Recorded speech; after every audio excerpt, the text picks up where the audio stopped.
Start investing in gold and silver at sdbullion.com today and join over 35,000 precious metals investors who have made the switch to the lowest gold and silver prices in the industry. SD Bullion recently claimed a spot on the prestigious Inc. 500, making them one of the fastest growing bullion companies in the United States. With low bullion prices and over-the-top customer service, SD Bullion is setting the standard for precious metals transactions.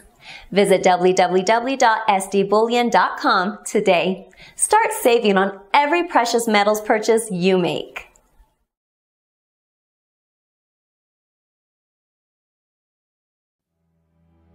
We're dealing with a coup, a regime change operation run by the same people who have done this over and over in Libya, in Ukraine, in Central America, these so-called banana republics. They're turning the United States into a banana republic.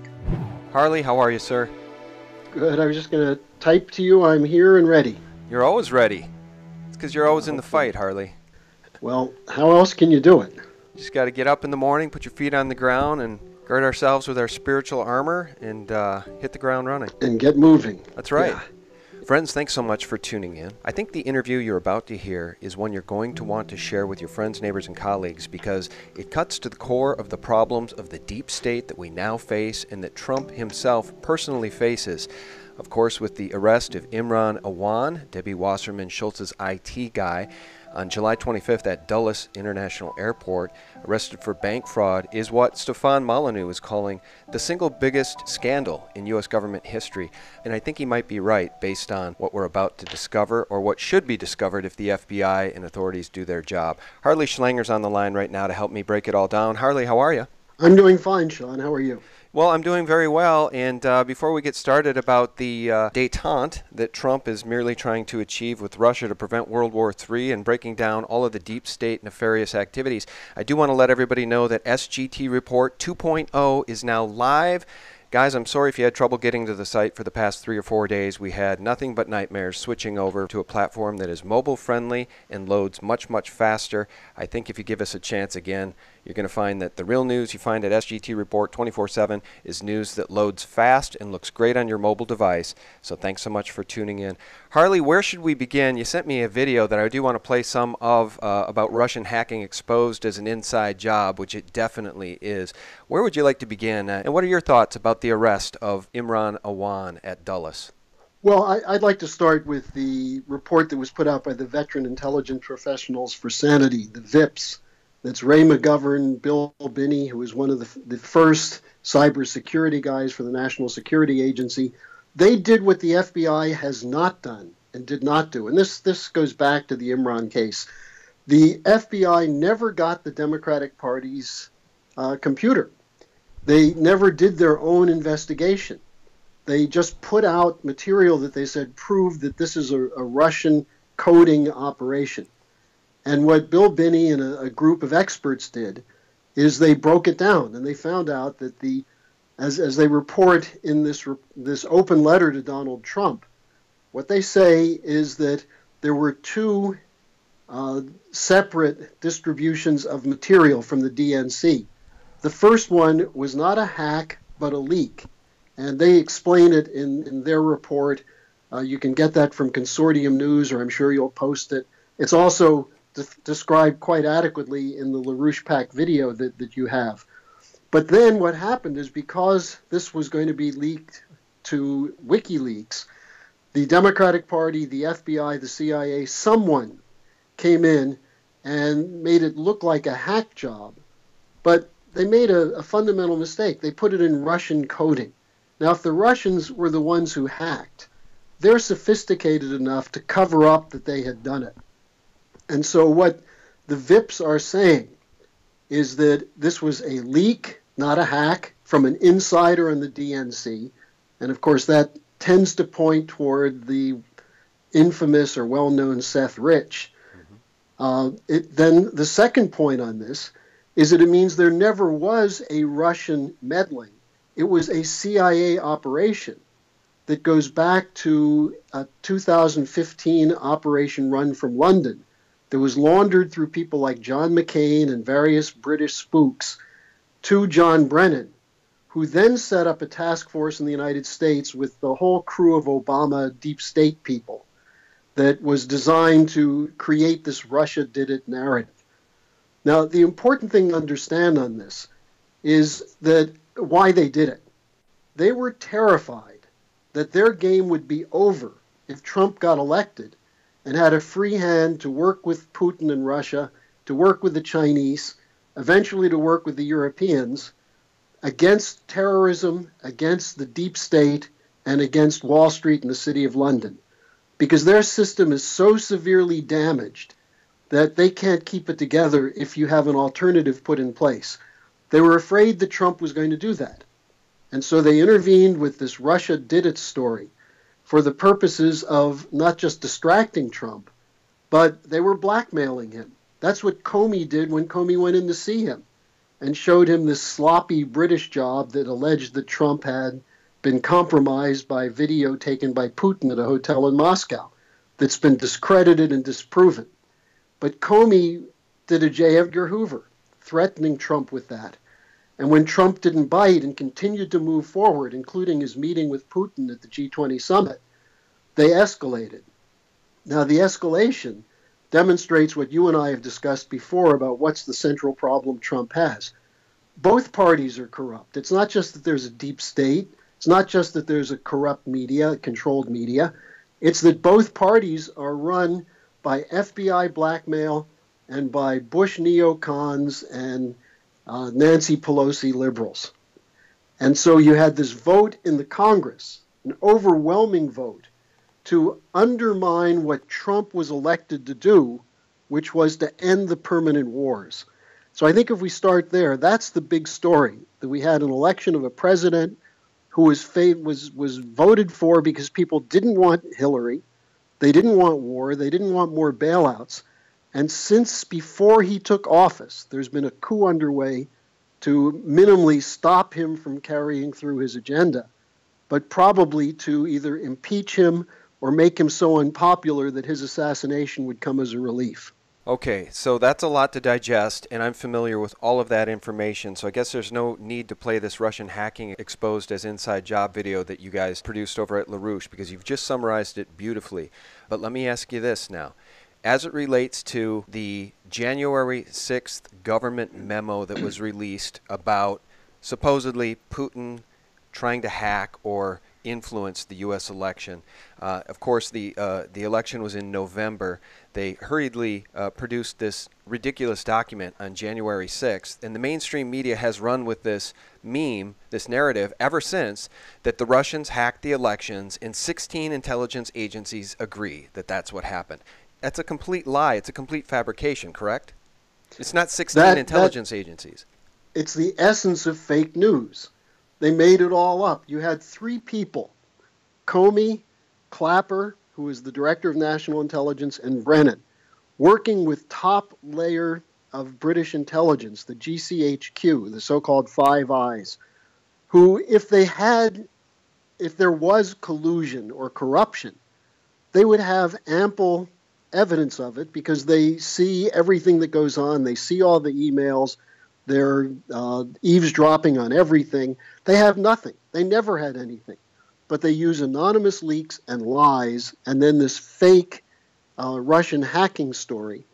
And the only source they have that confirms the hacking story was CrowdStrike, which is run by an anti-Putin Russian emigre. So if the mainstream media were doing its job, this would have been laughed out of the arena on January 7th. Instead, as you point out, this has continued to be the story. I just was reading the New York Times today. What do they say? Well, Trump is hampered by his lack of accomplishments because of his focus on the Russia question. Well, why is he focused on the Russia question? Because that's all he gets. Now, I find it interesting, Sean, and I'm sure you do too, that when there are polls taken and they ask the American people, what are you concerned about? The most recent poll showed the American people, 6% were concerned about Russia, 35% healthcare, 12% terrorism, 12% jobs. So only 6% were concerned about Russia, but that's 75% of the media coverage.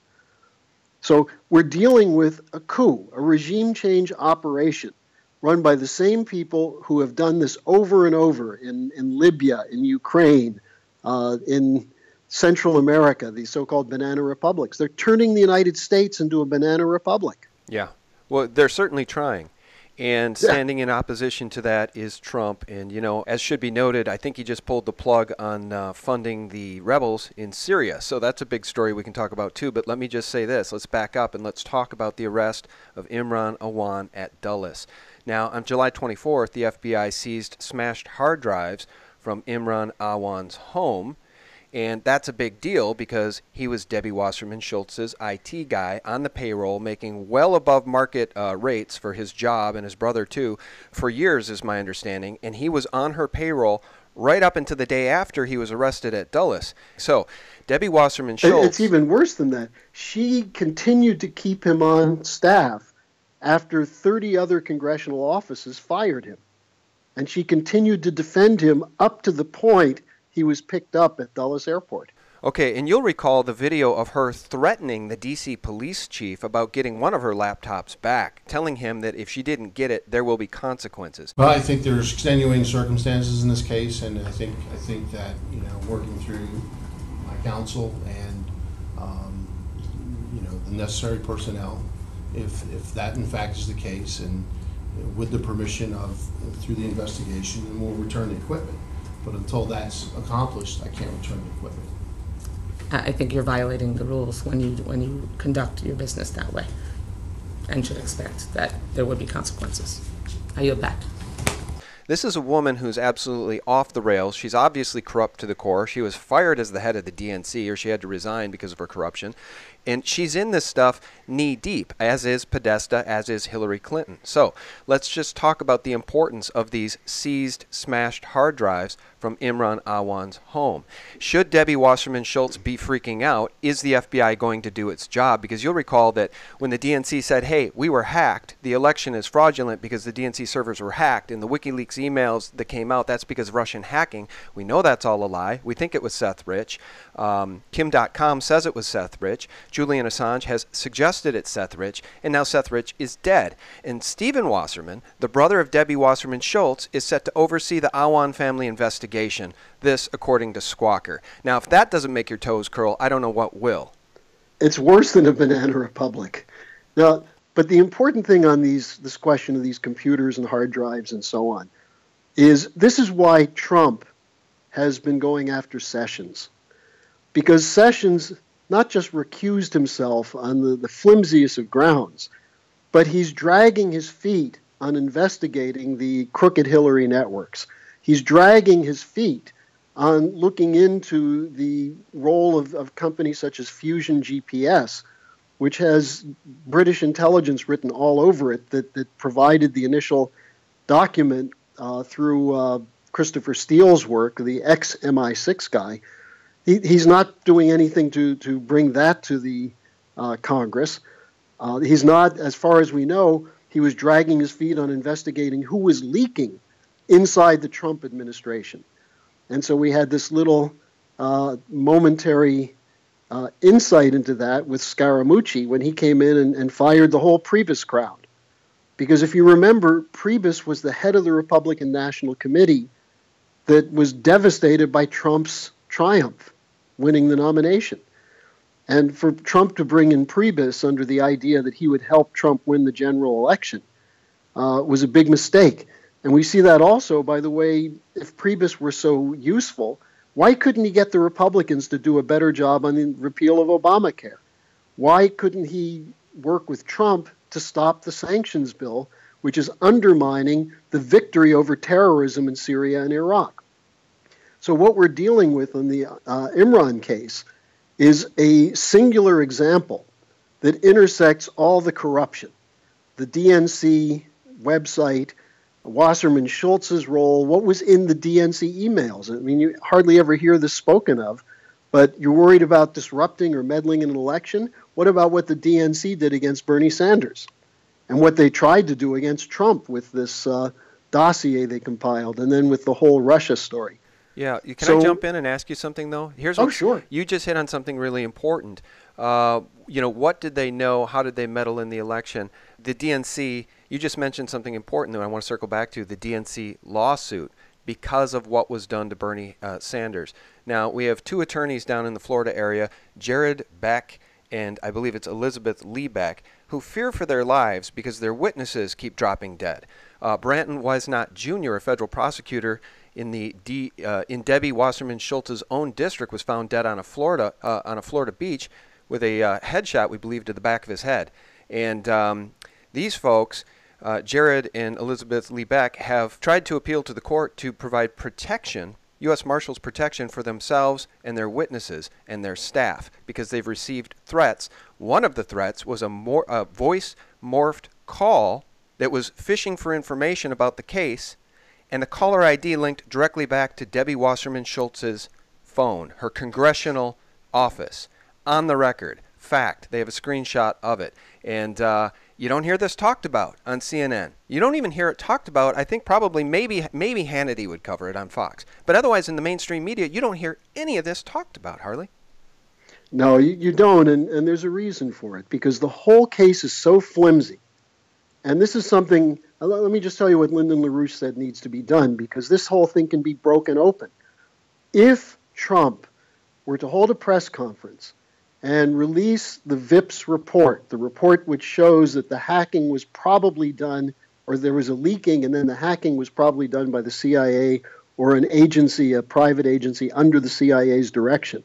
And if Trump then said, we're going to investigate this, we're going to find out who made up this story, who's been leaking it to the media, who's been undercutting my administration, which is your presidency, and then identify what we do know about the intersection of the Obama team, which includes in particular Brennan, Comey, and Clapper, and their hostility toward cooperation with Russia. Just last week, Clapper and Brennan were at a conference in Aspen, and they denounced Trump, saying that he dishonored the country by meeting with Putin. Now, how does it dishonor a country, to even if the person's your enemy, to sit down and talk with them? And they accused Trump by questioning the intelligence community's findings. And as you pointed out earlier, it's not the whole intelligence community. It's a small task force led by the three of them.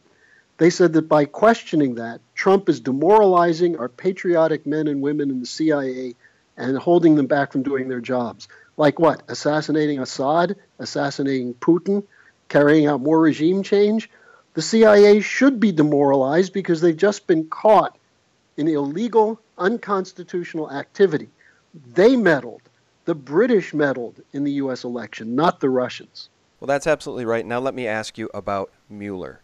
It seems to me that right now, instead of a special prosecutor being assigned by Jeff Sessions to look into Hillary Clinton's crimes, it's President Trump that is really enduring a special prosecutor trying to dig up and ruin him.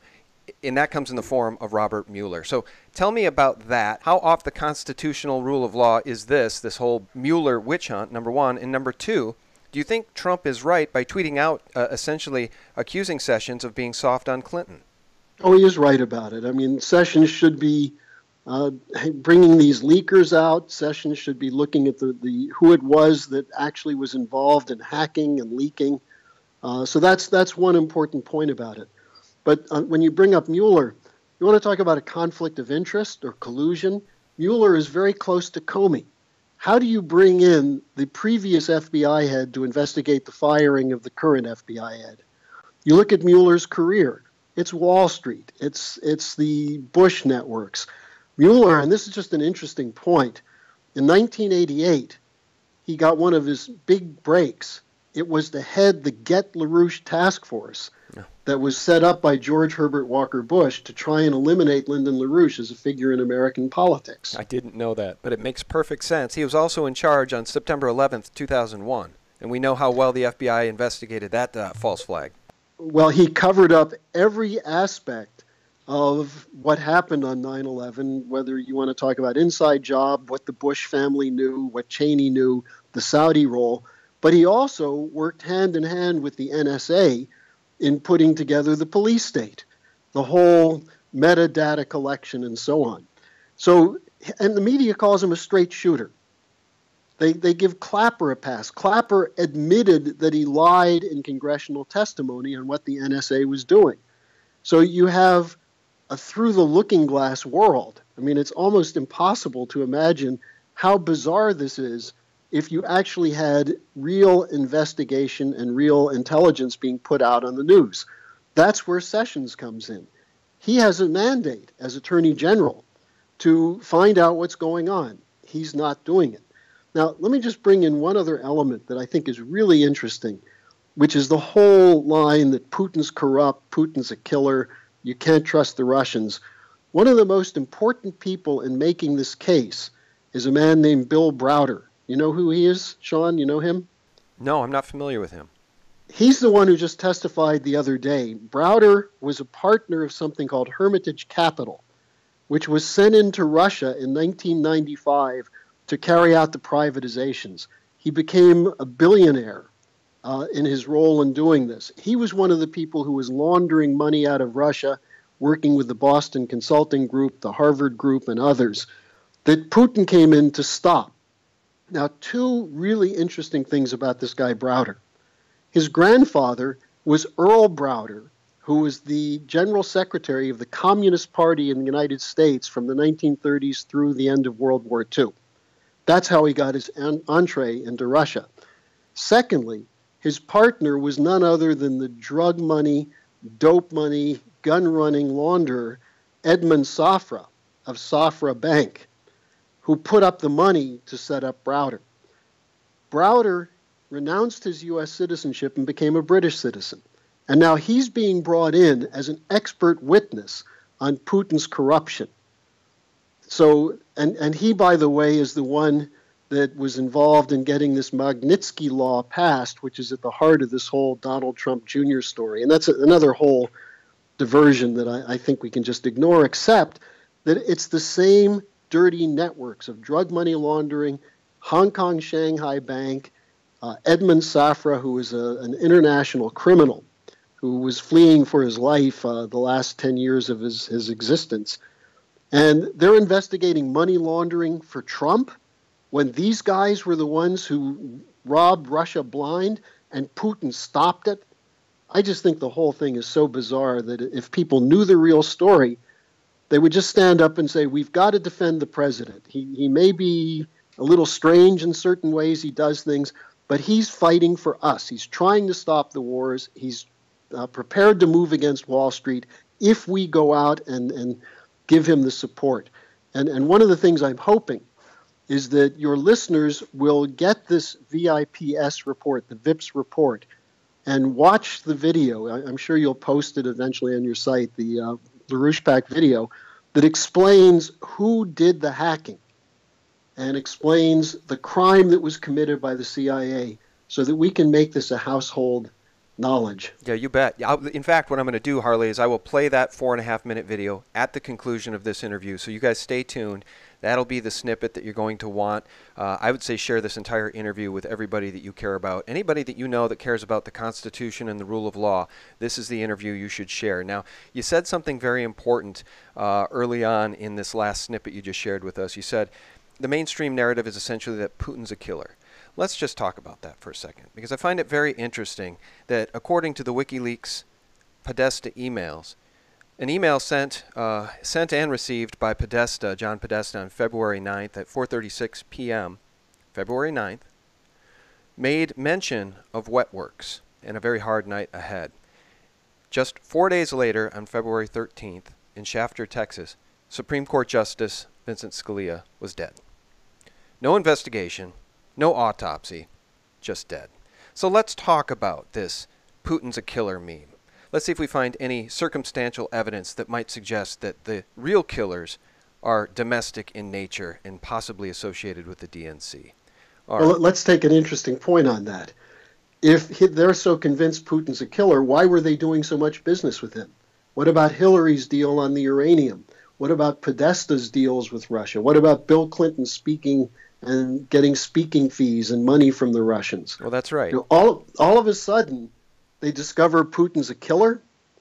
Well, with no evidence. I mean, they don't ever provide any evidence for their character assassination. And I'm not in Putin's camp. I'm just definitely standing against the DNC criminality and the Podesta, Debbie Wasserman Schultz, Hillary Clinton crime network. And all of these other people in this crime network that's gone on for decades, and the Mueller story and all of this other stuff we've discussed, one of the things we've left out of this is the plight of human trafficking.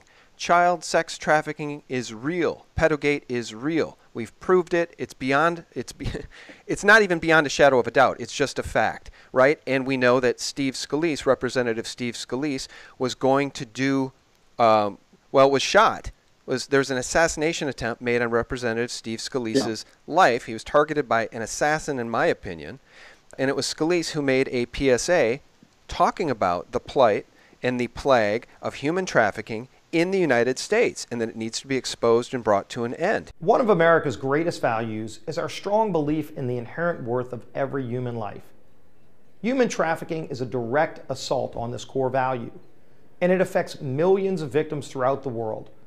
While many of us would like to believe that this issue isn't something that affects us, the sad truth is that human trafficking is a real problem plaguing each and every community here in the United States.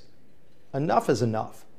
This week, the House took strong actions to stand up for the victims of human trafficking, passing tough bills to provide them protection and to target child predators.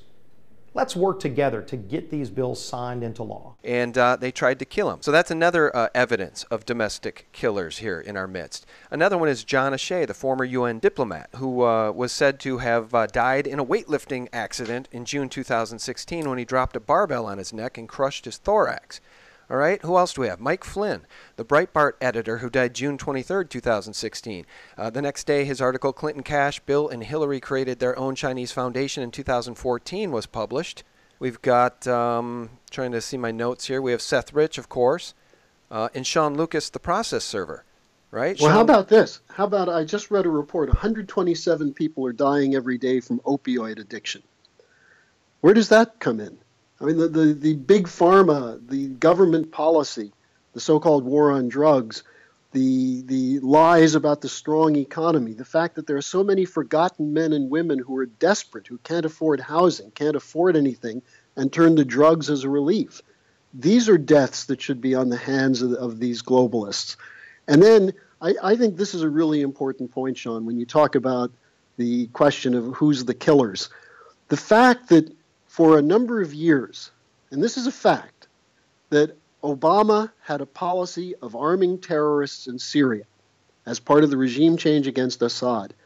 And they were killing large numbers of people in Syria, beheading Christians and Shia Muslims and also Sunni Muslims who didn't go along with them. The fact that we continued, and by we I mean the Obama administration, continued this policy. Hillary was going to expand it. And then Trump, as you pointed out earlier in the interview, Trump ended the arming of the fiction of the so-called moderate rebels.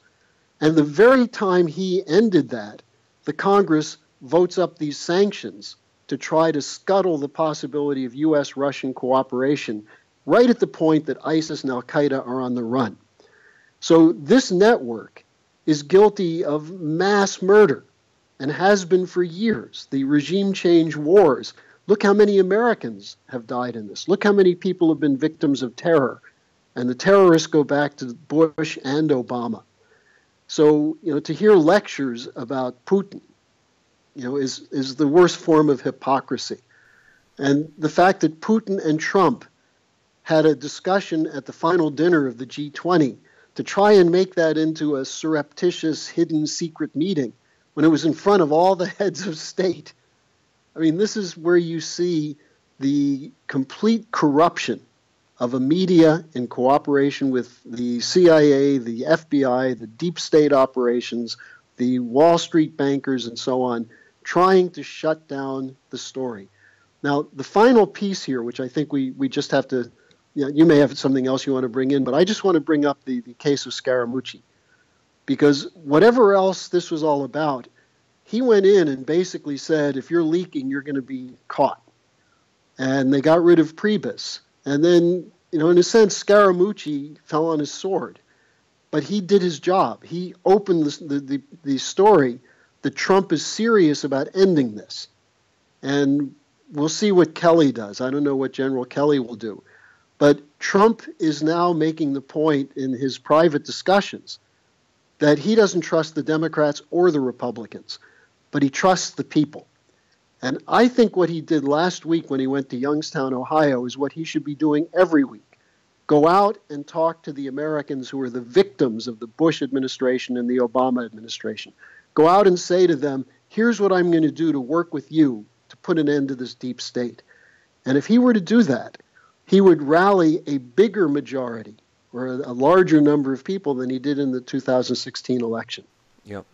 Yeah, I agree. And, I do want to circle back here at the end, if you remind me. I want to talk about the opioid epidemic and the heroin epidemic, right? Because this all comes back to not only Big Pharma, but the heroin epidemic falls at the feet of the Bush CIA, the Afghanistan opium production and the drug running into this country. I feel like we in this country are now the victim of the opium wars that the Chinese once endured at the hands of the British. It is now being turned around on us. They are trying to destroy our families and our children with heroin and with opioids, and they're doing a damn good job of it. An 18-year-old boy just died in our neighborhood, in our town. We live in a very small town. The oldest of 4 kids, 18 years old, and he just died 2 weeks ago from opioids. Illegally gotten opioids.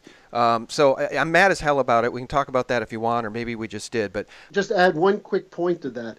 If you look at the sexual trafficking, you look at the opioid and drug pushing, you look at Wells Fargo Bank, you look at Hong Kong Shanghai Bank, you look at the players, and what you see is this upper 1% that think they're better than everyone else, who have gotten away with murder and thievery for especially the last 17 years. But it actually goes back longer than that. These are the people who are running the coup against Trump. And if the American people are serious about winning our nation back, we have to stand up against them. And I think we have to pick out the main fight. And right now, that's to identify who's pulling the coup and why. And the fact that they are completely desperate.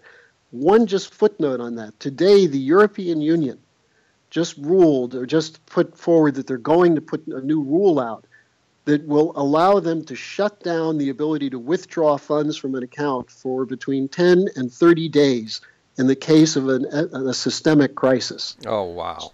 So this is now out in the open, what the banks are planning to do with your savings and deposits. Yeah, well, I just did an interview about that, Harley, and the collapse is coming, and you're right, the banks are preparing. And how do we, and maybe we can, how do we address or educate those who are ideologically opposed to us, right? Because I listen to the Mark Maron podcast a lot when I work out. I think he's an interesting interviewer. He tends to stay out of politics, and he brings on interesting guests. And I just listened to an interview with him and Randy Newman, the guy who did all the Toy Story music, and he's a legendary musical artist going back decades. And they both, although they didn't really get into politics, they continued several times to lament the disaster of the current administration. And every time Mark Maron comes on, he basically says a verbal prayer about, and he's not religious, but basically says a prayer saying, please help us get through this disaster in human history, and he's referring to Trump every single time. How is it that these people are so intellectually dishonest that they cannot see what is plainly obvious here?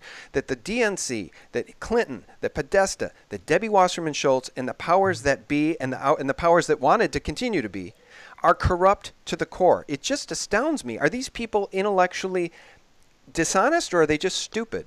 Or corrupt. I mean, some of them have been bought off. They have comfortable lives. Look at the congressmen.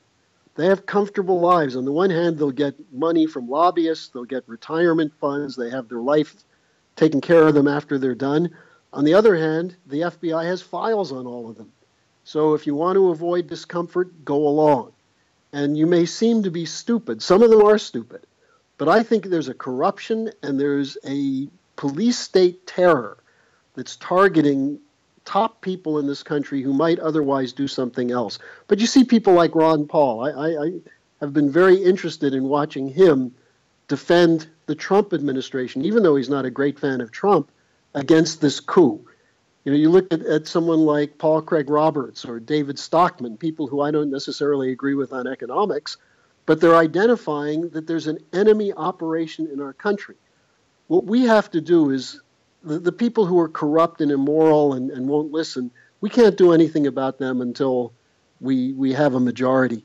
We've got to go out and organize the people who recognize they're being treated like slaves, that they're being ignored and forgotten and trampled on, and give them an understanding of who's doing it and why, and what the potential of this country would be if we address the real problem, which is the Wall Street looting and swindles and speculation. That could be done. The president is in the best position to do that, but he needs help from the American people who know something about this. And instead of sitting there and crying in your beer that nothing can be done, go out and do something. Talk about it. Spread the word. We're at a point where we could have a successful, maybe a third American revolution. And that's what we have to do. Yeah. We need to purge this deep state, and part of that is also exposing what is now widely known as pedogate, and that's the global plague of child sex trafficking and human trafficking in general, actually. Harley, as soon as this is done, guys, and we say goodbye to Harley, stay tuned because we're going to play the 4-minute and 38-second video from LaRouche PAC. It's titled Russian Hacking Exposed as an Inside Job. So stay tuned for that. And Harley, final word for you. How can folks find your great work? Well, LaRouchePAC.com is the best place. And if I've been writing an article a week, if people would like to get the latest article, they can send me an email. And I'll send it out, and I will get back to you. I promised this, and I've done it. So you can send it to me at harleysch@gmail.com. And if you would post that, Sean, so people could see it, I'd be happy to send you the latest article to give you a sense of what we're doing to expose this. Yeah, because you are working hard every day, and guys, Harley's not on our shores anymore. He's actually in the EU. Harley, I don't know if you want to disclose exactly where you are, but you're very public, and you're meeting with officials, and you're giving speeches, and you're really doing a lot to educate people in leadership positions over there, and you're waking them up to what we've just talked about in many ways, and you're waking them up to the crimes of the EU and the big banks, and you're just doing God's work, Harley, and I want to thank you for that.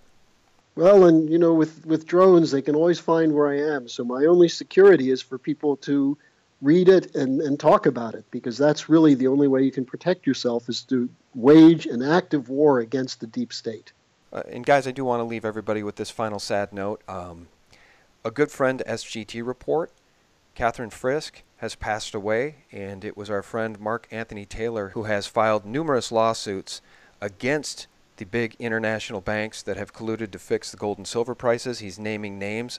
Some of these people appear to be pedophiles. He's naming names.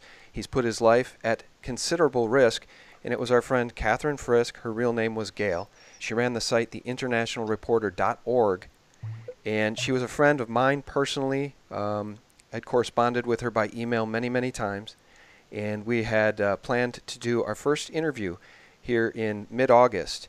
She went missing a couple of weeks ago. Mark Anthony Taylor was extremely concerned because she was really one of the only websites in the world sharing his lawsuit information on a regular basis.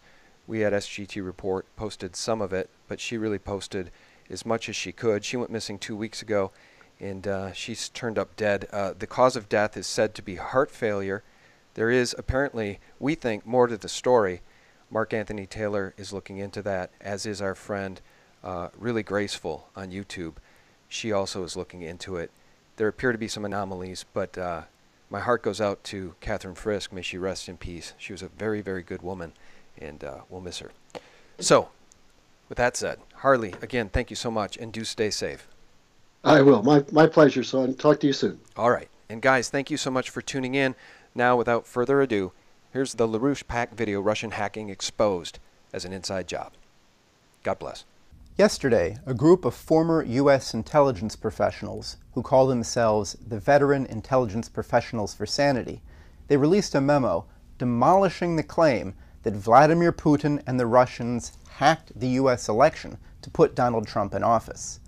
Specifically, they refute the January 6th assessment by hand-picked members of a few U.S. intelligence agencies, which had claimed that, quote, Russian President Vladimir Putin ordered an influence campaign in 2016 aimed at the U.S. presidential election to put Donald Trump in office.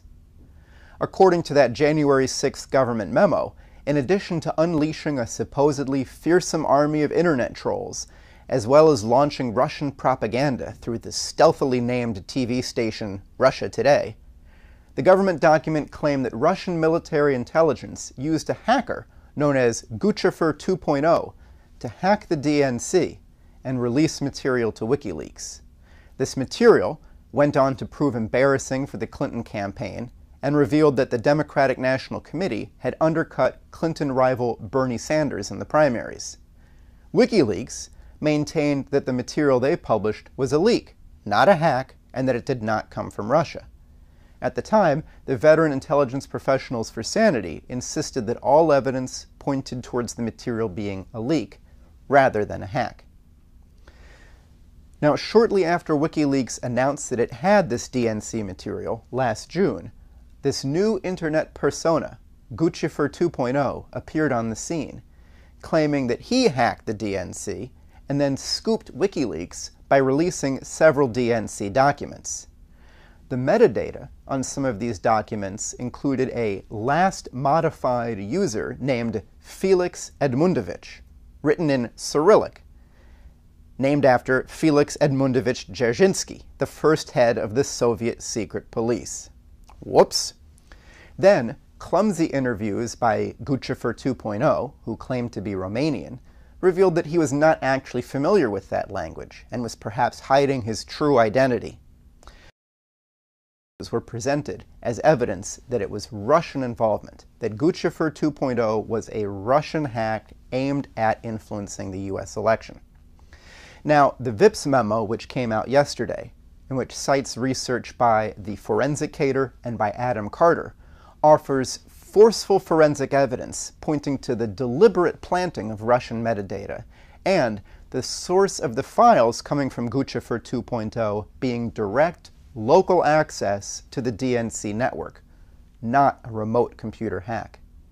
The speed of the transfer of the files, later released by Guccifer 2.0, was far too quick to have been made over an internet connection, but was consistent with copying over a local network, or to a USB external drive or a flash drive. Times embedded within the metadata of the files and the archives point to the file manipulation being performed in the Eastern time zone. This was not a hack. The later addition of the Russian metadata, including Felix Edmundovich's name, was also done deliberately. So what does all of this mean? After WikiLeaks announced that it had material from the DNC, an operation was launched to add Russian fingerprints and produce a second supposed leak of material. Now, there's more on all of this, so I encourage you to read the full memo, which calls for the president to investigate the CIA, particularly former Director John Brennan, and the FBI for the phony hack and the fake Russian attribution. Keep in mind that all of this is occurring because of Donald Trump's orientation towards a détente with Russia and against the ongoing warfare being promoted by actors known as the deep state in the United States. The president has to fight back against these agencies to be able to pursue his own policy, and fighting back on this Russiagate in a forceful way is key to making that happen.